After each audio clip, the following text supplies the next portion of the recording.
She buried him 5 years ago. Tonight, under the amber glow of fairy lights and the low hum of a restaurant in Gramado, she watched him laugh as if those 5 years had been nothing, hand in hand with the woman who had once been her closest friend, and with a little girl who tugged at his sleeve and called him papai. The sound landed like ice in her chest, a child's small, unquestioning voice, warm and immediate. Helena's fork slipped and clanked against the plate. Someone near her glanced up. Music softened. For a long, slow second, the room narrowed to the three of them, Rafael, Marina, and the child, bathed in a pool of light that made them glow like a photograph. Helena breathed once and felt the air leave her lungs. If you're watching this from somewhere far from here, drop a quick comment below. Tell me where this reached you. It matters sometimes to know we're not the only ones watching a world tip over. She remembered the first time she met Rafael as clearly as she remembered the smell of antiseptic on the morning of her first solo procedure. He'd been introduced at a fundraiser for the hospital, charming, quick with a joke, wearing a jacket that never quite fit his shoulders properly, like a man who wanted to look larger than he was. Marina had been there, laughing with the same open face she had now, and Helena had felt, in a quiet corner of her chest, the beginning of a life she allowed herself to picture in pinks and smooth lines. White coat folded over a robe, a small apartment with a baby's cry stretched between its rooms, long dinners that lasted into the night. Helena had been young, hungry for her work, and stubbornly precise with her hands. Cardiology had chosen her before she chose it, the way a surgeon's fingers remembered the map of a heart, the way a pianist remembers scales. She learned to read murmurs like poetry, to tell a vowel from a sigh. Success came in increments: papers, a fellowship abroad, a position at the clinic that had been her first proper victory outside medical school. Rafael clapped louder than anyone when her name was announced for an award. Marina hugged her so hard her lungs forgot to work. They felt between them like weather that never changed. Their wedding was small, honest, the kind of gathering that becomes a story told by both families for years. Marina stood at Helena's side in a dress she would later wear at so many of the evenings that now felt like a different life. Rafael's vows were the impossible kind, certain, dramatic, the sort that make the whole congregation hold its breath. He called Helena his home. He called himself lucky. Everyone smiled. Helena felt her throat tighten with the kind of happiness that could be catalogued and boxed. When the pregnancy test turned pink, she understood suddenly what many of those late-night conversations had been building toward. Sleeping oriented not just around shifts and papers, but around a small room, a name, someone to teach to whistle. She pictured a child who would one day be in her scrub cap, curious about the machines that hummed in the hospital corridors. Life stacked neatly in her head, steady as the metronome she sometimes used to calm herself before an operation. The phone call came from Rio. The voice on the line was crisp with procedure and distance. An accident, a collision, a body. Words like fatal hung in the air like wet laundry. They said it had been a single-car accident at night, that the wreck had been bad. They said details were still being checked. They told her a doctor's name, a morgue, a time. The world that Helena had built of small certainties reared and cracked. She remembers the ride to the hospital as if through a telescope, stretched, slow, impossible to reconcile. The funeral was quiet in a way that hurt, closed casket as requested by the other family. Marina held her hand then, fingers white-knuckled against Helena's own. People said the right phrases. I'm here. I can't imagine. If there's anything. They cried in the kinds of patterns grief makes, sometimes loud and uncontrolled, sometimes the soft, dry sounds of people too tired to weep. In the days that followed, a pregnancy that should have pulsed with life faltered. Helena went to the clinic and could not stop imagining the imagined child who would have sat at her knees. The miscarriage was another loss layered on top of a loss, a double fracture through which every promise seemed to leak. She buried both in the hollow that the past left behind, the husband who had been, and the child who had not been. Grief does strange work. For months she let herself collapse into it with a kind of academic rigor, reading everything about how to survive the day, falling into nights that ended without the comfort of sleep. Her mother, a small woman with hands like well-worn maps, Donna Alice, moved into her apartment half out of protest and half out of devotion. She cooked, she straightened, and she asked the questions one asks to stake out reality. What did the doctor say? Are you eating? She never asked the question that would have put Helena on her feet. Why keep going?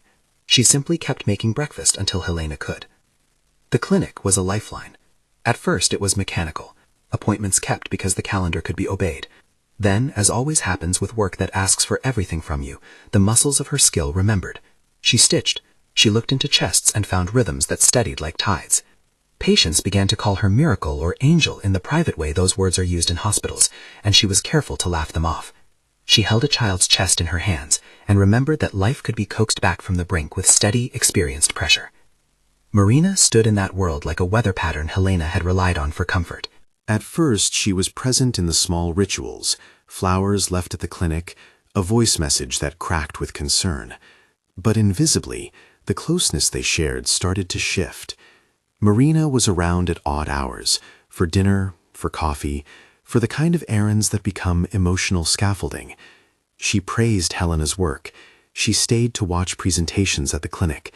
She comforted when a difficult case left a bruise on Helena's heart. They spoke of futures that, in the private, were safe.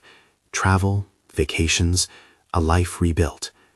At night, alone in the apartment that still bore traces of a different life, 2 toothbrushes in a cup, a jacket that hung where his used to, Helena taught herself the limits of tolerance. She learned to bend toward the light of the present. She took a case that was more administrative than medical. The clinic's finances had been messy when Rafael handled them, a detail she had learned painfully, like others, after the fact. Names on invoices, accounts that didn't add up. She hired an accountant. Small discrepancies showed up like little bruises. Payments moved through accounts that were curious and legal-sounding, invoices to addresses in offshore locales she had to Google. Time, in the beginning, insisted on being a kind teacher. 5 years is long enough to grow calluses, short enough to feel the ache still sharp. By the time the Cardiology Congress in Gramado arrived, Helena had remade herself into something both familiar and new. The clinic bore her name on its facade. She lectured with a confidence that had been hard-won. Isabella was there a lot, Helena's daughter, bright and unruly in a way that softened the edges of grief. People who didn't know their story assumed the child had been the balm that healed. The truth was, the child was a reason to be steady every morning, a magnetic point that made staying necessary. There were practicalities, too. The clinic's finances were not what she had expected. A chunk of capital had been siphoned away in ways that were technical and staggeringly impersonal. Transfers described in terse banking language, accounts opened to names that were thin veils, invoices paid to companies that existed mostly on paper. Helena, who knew the rhythms of hearts but not the obscure language of corporate deception, felt exposed. She kept lists. She had conversations that regarded. Marina, who had always been her confidant, had helped in ways that seemed normal, sitting in on meetings, taking notes. She smiled in her new dresses and listened with a gravity that never quite reached Helena's questions about the ledger. The Congress in Gramado was the sort of event that mixes earnest science with the pleasures of a winter town doing what it does best, lights strung through trees, wooden facades smelling faintly of mulled wine. Helena's talk was scheduled for the late afternoon. She had been in the city for 2 days. She walked the cobbled streets alone one morning, the soles of her shoes softened by the chill. Memory, in that town, felt almost like a physical thing. Gramado has a way of making images seem cinematic, snow-bright decorations, even in mild weather, the smell of pine and coffee mingling in the corners. She had told herself that this trip would be only work and a quiet dinner. She had not expected to see him. Helena had been at a small table near the back of a restaurant that looked outward onto a courtyard lit with lanterns, a book of notes closed beside her. She had been finishing an email when laughter drifted across the room. Easy, male, a specific laugh she had known better than any other.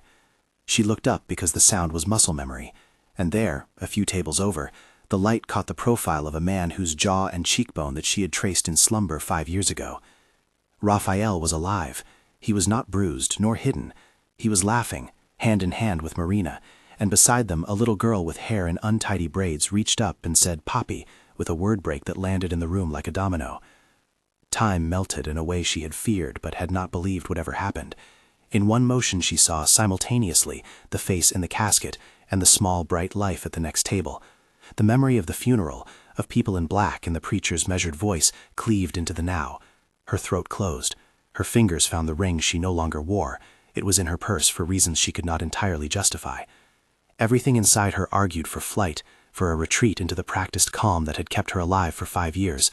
But something older, sharper, propelled her forward, an animal curiosity that had nothing to do with justice and everything to do with the simplest human need, to know. She watched them. From where she sat, she could see the way Rafael touched the little girl's hair, careful, trained, and the easy familiarity in which he and Marina leaned toward each other. Marina's laugh had notes Helena recognized, the way her eyes crinkled before a lie. There was a ring on Rafael's hand, a plain band catching the light. It was a small, obscene thing to notice, but the world had become small, and small things mattered. Helena moved like she was underwater. Her phone vibrated with a message from her clinic manager asking if she would be ready for her post-conference meeting. She ignored it. She observed the child, the soft, slightly uneven breathing of someone 5 years old, the way the girl tucked a fringe behind her ear like she'd been taught. There was a scraped knee on one little leg, a sticker half peeled from her sleeve, and a tiny stuffed animal clutched in a fist. The child's laugh came out in bursts that even unrelated patrons smile. To anyone else, it would have been an ordinary table. A man, a woman, a child in an affectionate orbit. To Helena, it was a theft, presented as a normal life. She slid her phone from her bag and, without thinking, took a picture. Not a close-up, no invasive zooms, just the three of them, framed by light and wood. She told herself it was chance, information for a memory she might need, but the hands that had sutured hearts and held little chests steady in the dark felt suddenly small for the task at hand. Memories arrived at her in slices. A late-night argument in an apartment that had once seemed congenial where Rafael had left early, saying something about work and a need for space, a pair of bank transfers at odd hours, lines on a ledger that didn't reconcile, a brief text from Marina. What Helena had thought then was comfort. It had read like a rope thrown across a dark room. The funeral closed off a door, and in closing hid the mechanisms by which a life had unraveled. Her pulse sped, a mechanical, medical certainty. She felt something move behind her ribs that was not of her making. She forced herself to breathe in measured counts she had used to steady anxious patients before a surgery. The restaurant around her blurred. Rafael's laugh ebbed into conversation. He reached across the table to kiss Marina on the temple with an intimacy Helena had once been privileged to know. When the little girl said papi again, this time with a softness that made a woman 2 tables over look up and smile, something in her detached and rewired. She pushed back from the table and stood, feeling every eye find her for a beat and then let go.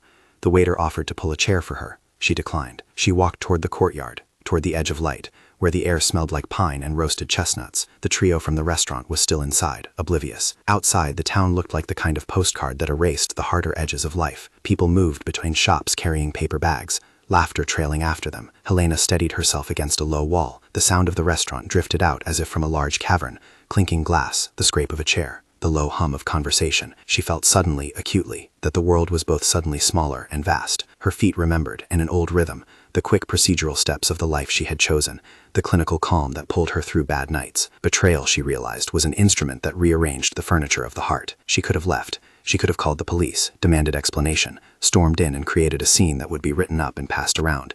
There were 100 ways this could go, and 1,000 outcomes that would ease or inflame. Instead, she did the one thing that felt, in that moment, most like the Helena she had worked so hard to become. She kept her eyes open. Her thumb hovered over her phone. For a long second, she considered calling Marina's number, the one that had been saved under Marina, forever. She imagined how that call would sound, polite, brittle, practiced, a voice that might laugh and then shift into the soft, soothing cadence it used when consoling.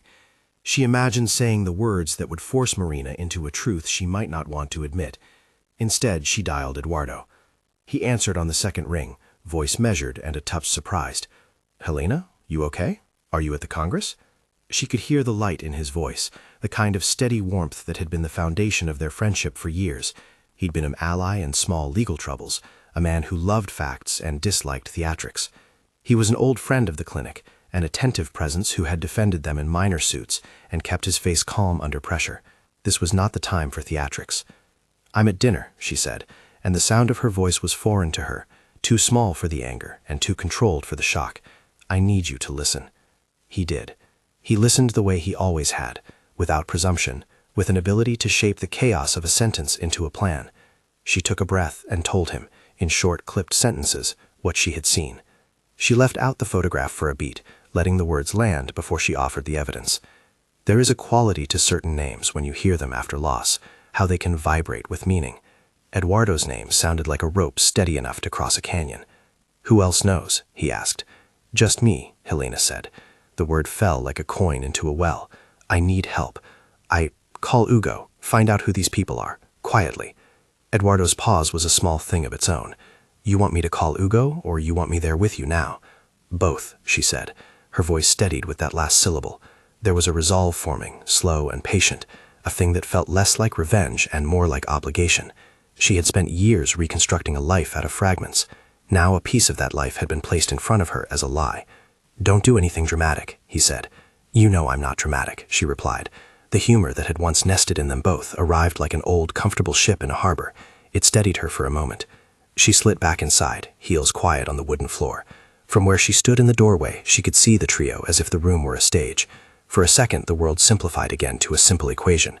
Evidence precedes action. She threaded the photograph to the message and sent it to Eduardo with one line. I need your help. Do not call anyone yet. He replied within a heartbeat. On my way. Call me to Ugo. Be careful. Helena folded the phone into her palm and felt the weight of it like a compass. She felt the old oath she had repeated as a young doctor hum in her limbs. First, do no harm. The motto had been a promise to strangers and a promise to herself. It would guide her now as it had guided her through every difficult case. To seek truth, to preserve life, to be precise. She sat again and called Marina by a name that once fit like a mitten. Marina. The familiarity felt like an incision through the present. Marina answered tranquilly, as if they were the same calendar of days again. Hey, Helena, she said. Everything all right? Helena could hear a clink in the background, perhaps a fork, perhaps a glass. For a third of a second she felt the urge to say nothing at all, to let the moment be a private poison. Instead, she asked the single question that would force the casual into the distinct. Is Rafael there with you? A silence that was just long enough to build and then break met her. Yes, Marina said finally, a tone that could have been anything. Comfort, defense. The world has a way of turning language into a blade in certain hands. He's with Clara. We're having dinner. Why? The name landed, Clara, and Helena's chest tightened. The child's little face, the stuffed animal, the scraped knee, details she held like evidence. The world around her tilted in new ways. There was a sound outside, like the soft crunch of a boot on gravel. A man at the doorway, a Congress volunteer maybe, hunched with cold and hurried conversation. Outside the window, Gramado's lights blurred into the night. Are you sure? Helena asked, because she needed Marina to say it plainly. Yes, Marina said. The voice had a steadying humor to it now. We'll see you tomorrow at the symposium. Everything okay? You sound fine, Helena said, and the truth of the word was a lie folded and pressed into the shape of a sentence. She ended the call, and in the silence that followed, she felt the past and present pressed together like two pieces of glass. There were options in that pocket of time, options that are never easy and rarely clean. She could have stood, walked to the table, and asked Marina to her face for the truth. She could have turned around and left the city entirely, retreated to the clinic and to the care she owed her patients, and to Isabella, who might not understand the sudden collapse of her life's narrative. Instead, she did what came most naturally to her training. She collected information. Not in the sense of forensic minutiae, the law would have its path, but in the small, human ways that gather truth. An unobtrusive photograph, a text to Eduardo that asked for discretion, a quiet observation of the way Rafael's hand rested on the child's leg. She watched as Marina traced the outline of the child's ear with a thumb, as if memorizing a line in text. She watched how Rafael leaned in when Marina spoke, the cadence of agreement that once had been a familiar music between them. Helena counted to 10, and then she walked away from the glow of the restaurant. The night air hit her like a splash of cold. She called Isabella's name in her head and smiled at the thought of the child curled with a book back at the hotel room. She imagined, absurdly and painfully, Isabella's small face learning about this later, and the tender panic of that revelation. She had spent 5 years building scaffolding for the child she now loved. She would not allow that scaffolding to be dismantled by someone else's theater. Eduardo's message arrived as she reached the hotel steps. I'm outside. Stay there. Hugo's en route but needs to check on entries. Don't engage. She folded the phone closed and felt, for the first time in years, a precise kind of fury. Not the wild, cinematic revenge that movies trade in, but the steadier, more dangerous kind. The fury of someone whose life had been stolen and who now wanted the rightful, legal shape of it returned. She had lost a husband, a child, and years of her own sense of home. That loss had forged something in her like a blade that could be used with purpose. She would use it to extract truth, not to hurt. As she waited on the stone step, lights from the restaurant spilling down the street. She replayed the funeral shades, the flower arrangements, the pastor's voice, the closed casket. It was a scene she had turned over countless times, as if some hidden detail would jump out if she turned it in the right light. Now, in the lamplight, new light fell across the old picture. Something had been staged. The accountant's whispers about irregular transfers made a new kind of sense. Why disappear if you plan to be seen? Why bury a man if he could return and live the life he had always wanted? Her thoughts did not end in questions. They organized toward action. She had patients whose lives were in her hands. She had a small girl who needed a mother. She also had an obligation to truth, the kind of ethical demand that had guided her through operations and late-night consults. If this were a case file, she would gather the evidence that could be reassembled into a courtroom's narrative. Yet she also knew that beginning a chase without counsel, without a careful approach, could expose her and Isabella to danger. She had lost too much to be reckless. The Congress Hotel doors opened, and Eduardo stepped out as if he had always been a part of the night. He was tall, with an expression that made policy and patience look like virtues he had been born with. He came to her with a notebook and a quiet smile that said he understood the kind of night she had been living. "You okay?" he asked, because 1,000 small acts of kindness have a grammar, and he knew it. Helena looked at him and let a small, honest half-smile slip out. "No," she said, "but I'm here." He reached into his coat and produced his phone. "Hugo's on his way," he said. "We'll be careful. We'll do this right." They stood like that for a long minute, two people in the cold holding onto a plan. Behind them, the city breathed and moved. Inside her chest, Helena felt the peculiar clarity that comes when a life has been visited by a theft. You either combust, or you methodically rebuild. She felt the weight of choice and the quiet authority of the oath she had taken when she put on a white coat and promised to do no harm. She straightened her shoulders and went back into the warm light of the restaurant. She would not make a scene. She would not be that person. She would be patient, and she would be thorough. The 5 years of work and careful repair had taught her endurance.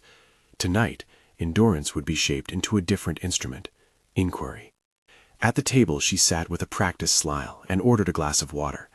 Behind the smiles and polite conversation, she would begin, slowly, to collect threads. A name, a sliver of information, a careless slip that could be turned into proof. The life she had been given to live again depended on it. She would be precise. She would be humane. She would not allow the past to be rewritten into a living lie. Outside, a child laughed. Inside, Rafael raised his glass. Helena watched them for a long moment, the way a surgeon stares at a complicated anatomy before making an incision. She let the truth sit like a stone in her palm. Then, like a doctor returning to the operating table, she prepared to work. The real work, she knew, would be difficult and long. It would involve more than anger. It would require patience, allies, and evidence that could stand in court and under the bright, skeptical glare of daylight. She put her hand on the photograph in her phone and felt not hatred, but an obligation sharpened into clarity. She was 5 years removed from the funeral, and closer than she had ever been to the man who had stolen that life. This was not the end of a story. It was the beginning of a new one she would write with the steady instruments she trusted, law, careful investigation, and the steady hands that once mended broken hearts. Hugo arrived like someone who had practiced silence for a living. Small steps, a warm hat pulled low, eyes that scanned the street as if cataloging every possible exit. He had the look of a man who read people the way others read maps, fast, precise, without sentiment. Eduardo introduced him with a handshake that felt like sealing a pact. Helena watched them talk and listened for the cadence of plans, the quiet logistics that made something messy into something manageable. They did not unravel the night in a single dramatic move. There was no movie-quality confrontation, no shouted accusations under the fairy lights. There was instead the kind of work Helena had learned to respect, patient, methodical, governed by small triumphs that would later be filed as evidence. Hugo set up discreet surveillance, no shades pulled, no car chases, only slow questions asked of the people who sold Rafael's suit. The concierge who had given Marina a room number at a bed and breakfast, the woman who had seen the 3 of them at the bakery 2 days earlier. Eduardo moved through legal channels, making calls that sounded like the hinge of a courtroom closing. Specialized attorneys, contacts in federal finance, a cautious word with a police captain who had the temperament to wait for proof. The first tangible thing that shifted the night was a receipt, a parking stub from a lot near the Marina, time-stamped the same hour Rafael's supposed funeral had been held. It was small. It should have been meaningless. It was not. From that piece of paper, the net widened. Hugo found a chain of digital breadcrumbs, email exchanges, hotel reservations in other cities, an old passport with stamps that didn't match the death certificate's narrative. None of it proved fraud by itself, but the pattern hummed with intent. When the team turned to the clinic's accounts, the music stopped sounding like a whisper and became a drum. The missing funds were no longer an abstraction. 15 million, an amount that in Helena's world meant operating theaters paid for, salaries cleared, equipment purchased, moved through a lattice of companies whose names read like poems of evasions. Shell companies, nominee directors, transfer orders with dates that aligned with Rafael's accessible windows. Eduardo and his financial lawyer, Roberto, mapped the flow of money with the kind of patient cruelty accountants have when they find an anomaly. They traced wire by wire until the path led from Helena's clinic to a small island jurisdiction, then back to a private account in a bank that prided itself on discretion. The more they found, the more Helena felt the mosaic of her life, funeral, miscarriage, the letterhead of the clinic, snap into a new image. Marina's presence in the inner circles began to make sense in a way that aided her. Meetings she had thought were kindness had been moments where signatures were gathered, or passwords given, or access granted. She thought of a file cabinet where fidelity and trust had once been stored, and realized the lock had been picked a long time ago. Patricia came next, the kind of witness whose face you expect to be unremarkable. Plain features, tired hands, a voice that carried apology like air. Eduardo crouched so he could meet her at eye level and spoke like someone who had been trained to carry the weight of things. "You came to the right people," he said. "We'll protect you." Protection came with conditions. Patricia would sign a formal statement, then be escorted by the state to give testimony. In return, she revealed a trove, PDFs of invoices, scanned authorization codes, raw emails where Rafael had used a clinic login to approve transfers at odd hours. She had copies of a laudo, the medical examiner's report, that looked from the outside ordinary, but Hugo had a contact at the coroner's office who'd worked with him before. They looked at the laudo under a microscope, a handwriting that matched an assistant's, stamps registered to a legist who had no recollection of being there, a report whose phrasing seemed unusually tidy for a scene described as messy and final. Then there was Dr. Augusto. His name had mechanized Helena's sense of betrayal into something closer to rage. The same man who had signed a certificate, the same man who'd been called in to pronounce Rafael dead at the time of the wreck. Dr. Augusto's signature appeared on travel authorizations and medical summaries connected to the procedure by which Rafael's identity, in the eyes of the state, had been closed.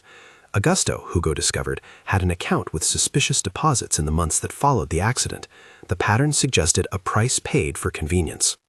They did not arrest anyone on a hunch. They gathered.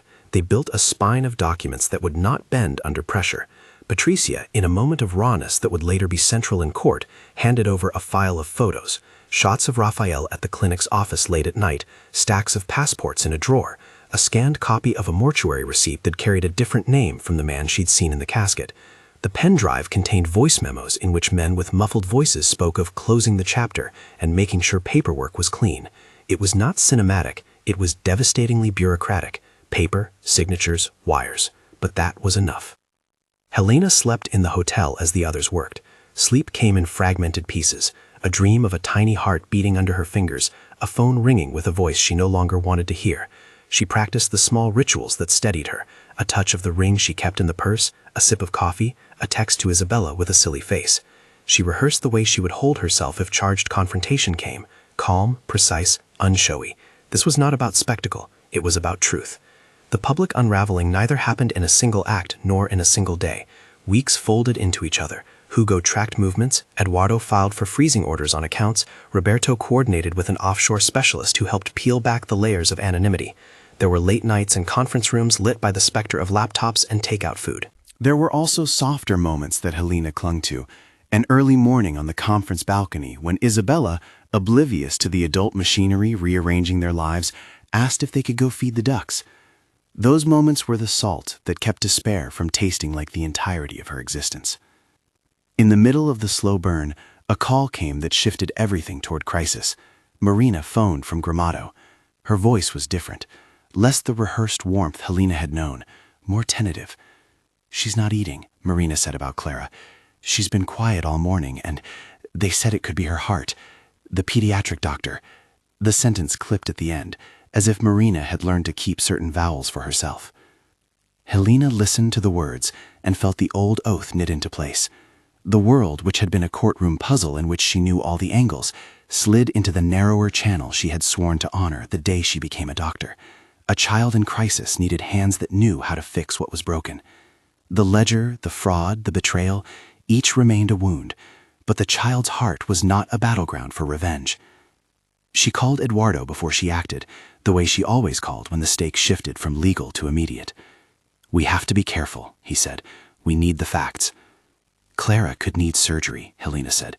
She did not explain the turmoil that had brought her to this doorstep. She only said what mattered. If so, she needs me. The ethical argument that followed was as old as medicine. Can a doctor separate personal animus from professional duty? Helena's answer was already formed. The oath was not an abstract slogan. It was an instrument of life. She could not choose to save one child and condemn another to bitterness. She would do her work, and she would let justice take its course. The decision was not without consequence. Marina, confronted with the possibility that the child she insisted on protecting might require the hands of the woman she had betrayed, cried in a way that stripped the artifice from her voice. "Please," she said to Helena over the phone, "I'll sign whatever you need. Just help her." Helena made a clinical offer and an ethical demand at once. She would operate if Marina and Rafael, or if Rafael refused, any legal guardian, signed an immediate consent for treatment. She would also require that they cooperate with the investigation fully, identification documents for the child, disclosure of medical histories, names of people who might be complicit. It was a necessary negotiation. The law allowed informed consent, and the hospital could not proceed without it. Helena did not wield threats. She wielded the clear lines of protocol that left less room for evasion. They came to the hospital under the pall of a new kind of shame. Marina's face was raw, the lines around her mouth more visible in the neon of the emergency room. Rafael, who had retained a polished veneer even in a state of being exposed, looked older than his years under the fluorescent lights. He handed over documents, automatic and efficient, as if he had practiced the movements. The name on Clara's medical record matched a birth certificate. Helena scanned it and felt the odd sensation of evidence and life sharing the same table. She signed on the chart and read the small line where parents or guardians affirmed that surgery was understood. It was bureaucratic. It also was, in that moment, the best the world could offer. Then came the hardest professional choice of her life. Clara was diagnosed with a cyanotic heart condition consistent with a severe form of tetralogy of Fallot, a complex malformation that required careful repair if the child was to avoid a life defined by hospital rooms and breathlessness. It would be risky. It would also be possible. Helena sat with the team, mapped out the surgical approach, counted the days she would spend away from her daughter, from the clinic, from the slow rebuilding she had achieved. The calculation was clinical and human. She chose to operate. On the morning of the surgery, the hospital smelled like the antiseptic she knew in her bones, and coffee strong enough to make the world sharp. Isabella came with Dona Alice and pressed a paper heart into her mother's hand, the kind made by children for other children. Helena read and then folded the little note into the pocket of her scrub top, as if paper could be a talisman. Eduardo walked quietly beside her into the waiting room and took the chair that would hold him through hours of uncertainty. Outside the operating room, the legal world moved too.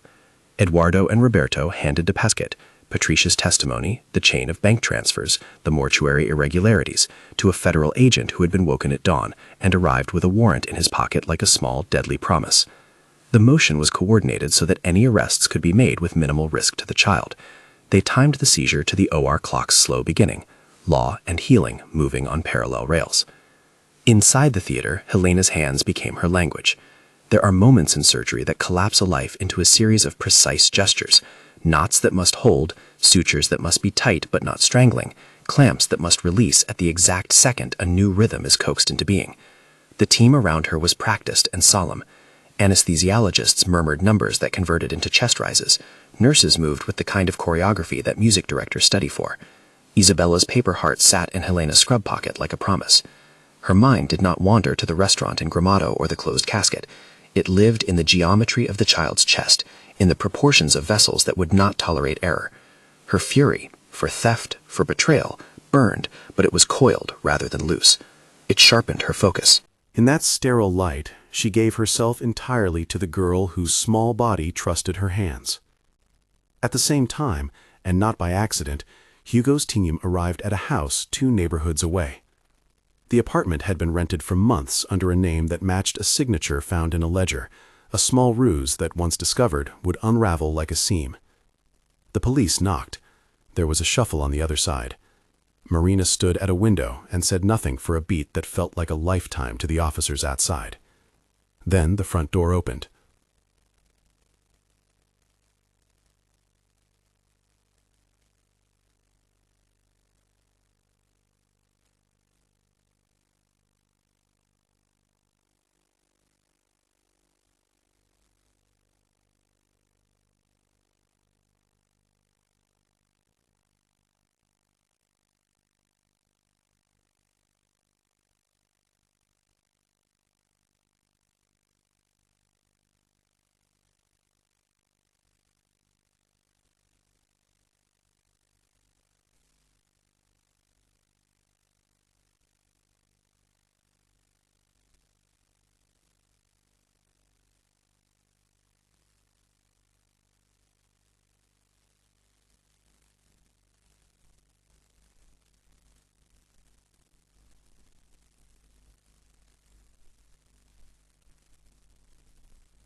The public response blurred into a hum of judgment and fascination.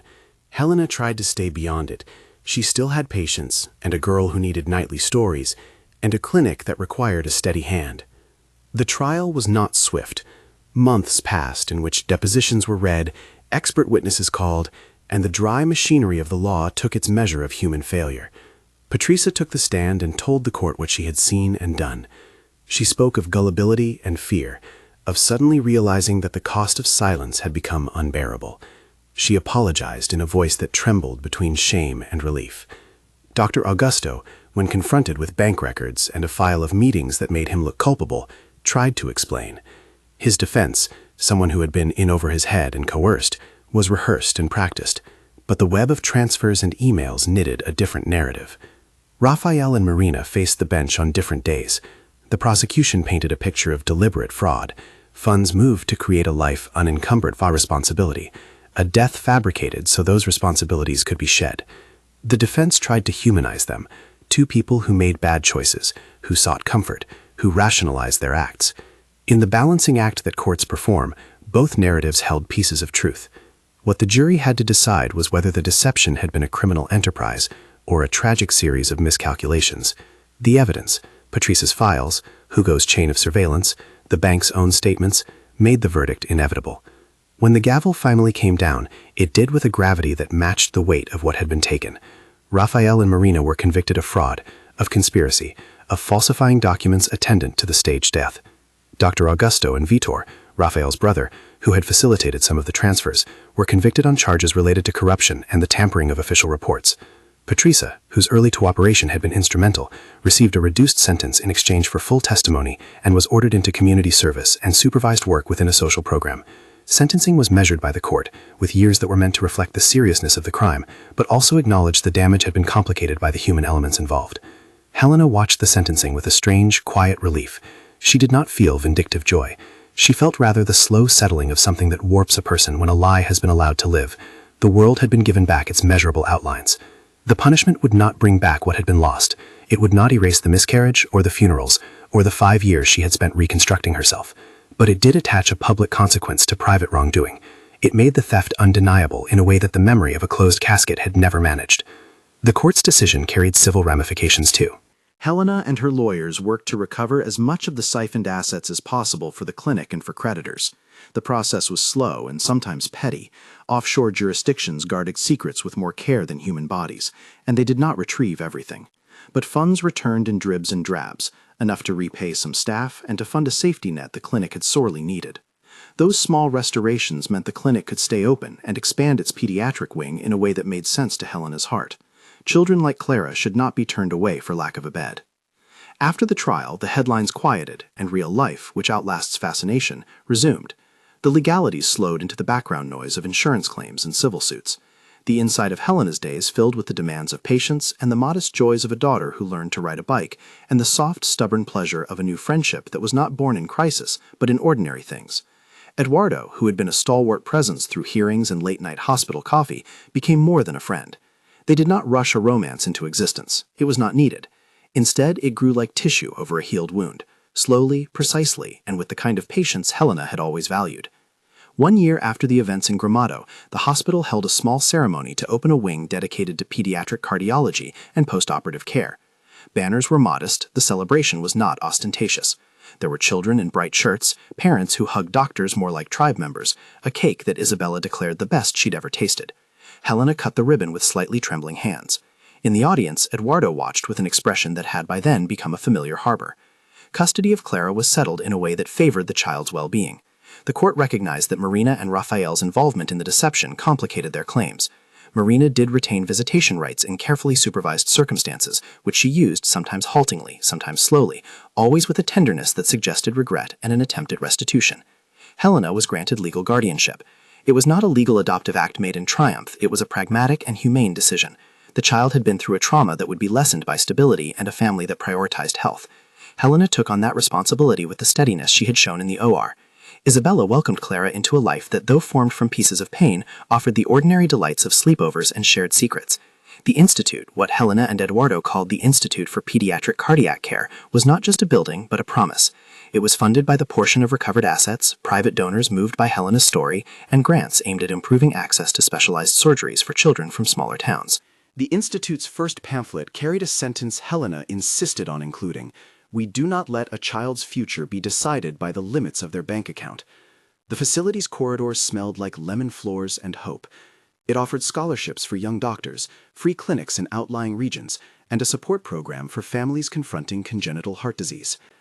Helena's days took on a rhythm that was less about proving something to the world and more about the quiet business of making life livable. She taught younger surgeons to be precise but gentle. She sat on boards aiming to improve accountability in healthcare administration so that another person would not be able to manipulate trust and documents for profit. She visited schools to talk, not of scandal, but of the ethics that undergirded her profession, the obligation to truth, the humility before a child's life, the discipline of caring for the weakest. Marina, out of prison, re-entered society with an awkwardness that matched the sincerity of her remorse. She volunteered at the Institute in a supervised role, sorting donations and sitting with parents in the waiting room. Her efforts were not a redemption arc produced for applause. They were small acts that, over time, made an evidence of contrition. She showed up. Rafael, sentenced and barred from any position of medical or financial oversight related to healthcare, existed in a different register. He occasionally asked for letters of mitigation from people he had once charmed. Few obliged. In time, his name returned to the world as a cautionary line in professional forums, a man once trusted who had betrayed that trust. The legal and social reckonings were significant, but the real transformation for Helena happened in the small, private rooms of ordinary days. She learned how to accept a compliment about the Institute without remembering the theft that had funded its original challenge. She found pockets of laughter again with Isabella and Clara, watching them build forts and invent languages. Eduardo proposed, not with a grand gesture, but with a quiet note left inside a library book Helena had been meaning to return. He joked that the book now had a better classification, for all the chapters we did not plan. She laughed and said yes, because by then she had learned what she wanted a life to feel like: honest, steady, and generous. They married in a small ceremony held near the clinic courtyard, with pine trees trimmed with sensible lights. It was not a spectacle. It was a gathering of people who had been present through years of noise: friends, staff, patients who'd survived dangerous operations and came back to clap as if a prayer had been answered. Isabella and Clara were flower girls, messy with laughter and cake. Donna Alice sat at the head of the table and watched her daughter move through joy the way a woman watches a bird learn to fly, with a trust in the sky. In the end, Helena's sense of victory was not the kind that feeds a thirst for revenge. It was deeper and quieter. It was the knowledge that truth had been recovered and that life had been chosen again, messy, complicated, full of both tenderness and sorrow. She had stood at a crossroads in Gramado and had chosen to walk back into the operating room and to the law instead of into a theater of retribution. She did not forget the ways she'd been wounded. She used them. At the Institute's opening, she spoke to a group of interns and young surgeons about the central contract of our professions, to fix what can be fixed and bear witness to what cannot. The best revenge, she said quietly, is not the sentence of a court. It is the life you build afterward. You take what was taken, and you give it back multiplied. Years later, photographs lined the Institute's modest hallways, a mosaic of children whose chests no longer bore the blue shadows of a damaged heart, of surgeons who had learned to be kind and firm, of two girls who sometimes fought and sometimes braided each other's hair. There were darker portraits, too, of the courtroom, of a city that once believed a man to be dead when he was not. Those frames did not hoard pain. They documented a sequence of choices. When she told friends the story, rarely for sensationalism and mostly for the moral the world kept asking for, she always returned to a simple line. If someone steals your life, she would say, make a life that cannot be stolen. It was not a maxim designed to silence grief. It was a directive to act. On warm evenings, Helena would walk the clinic corridors after rounds with Isabella and Clara, who had by then reached the age of 6 and ran ahead like small flags of joy. Eduardo often followed, hands in pockets, the easy companion he had been for years. They would stop in the Institute's garden, where a single olive tree had been planted in memory of the past and in hope for what would come. Helena would sometimes press her palm against the tree's trunk and think of the years that had required her to become both softer and more exacting. She would think of the child at the table in Gramato, and the way a little hand had called a man papi, as if all juries and ledgers could be compressed into a single warm sound. She would remember the fork that had clinked and the world that had tilted. In the end, the story was not a tidy closure. People continued to live with the consequences of what had happened. Patricia with her reduced sentence and public shame, Marina with her attempts at restitution, Rafael with the gravity of his choices.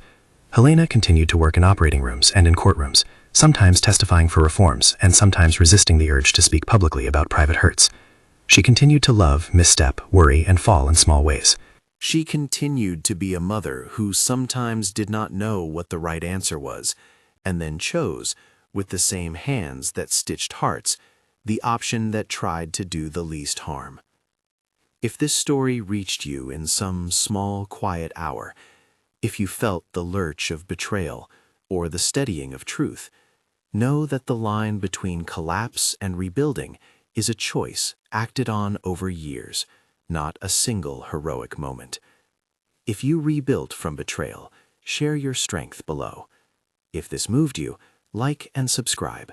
Share it with someone who needs to hear that the best revenge is a life well lived.